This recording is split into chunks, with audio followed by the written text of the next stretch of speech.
چې په دې باب کې ډېر غټ احتیاط کوئ. ځینې خلک داسي هغوی د خپلو قربانۍ اخلاص په دې خراب کړي چې د قربانۍ د څاروونو تصویران وباسي او خپله ورسره ولاړي او بیا د خپل کلي او د خپل خاندان ګروپونو کې او پیجونو نه شیر کوي او خلکو ته ښیي چې ما ډېره غټه قرباني واغسته. ټول ثواب ځان له بربادی. داسې مه کوه چې بس هر سړی څاروي سره تصویر وباسي هسې هم تصویران ایستل ګناه ده، حرام دی، د الله لعنت په تصویر والو باندې راځي.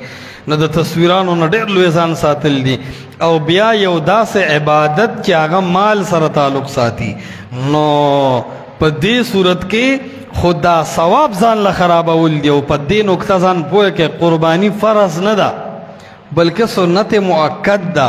نو چې کوم څیزونه نفلي او سنت مؤکد شي په هغې کې به د ریا نه بیا ډېر ځان بچ ساتي.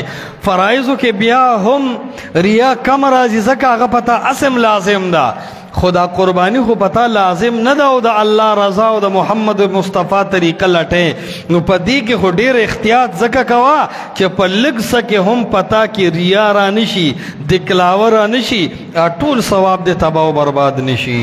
دې د وجې نه دې باب کې ډېر غټ خیال ساتئ چې چېرته خلکو ته دا مو وایه چې یاره ما ډېر غټ څاروی واغستو، یاره په یوازې مې یو غټ غوی واغستو او په یوازې به یې ذبحه کومه او کله کله وی په فخر یاره مونږ خو به په کور کې 15 قربانۍ کوو. نه، دا هغه خبرې دي چې دا دوه نقصانه کوي.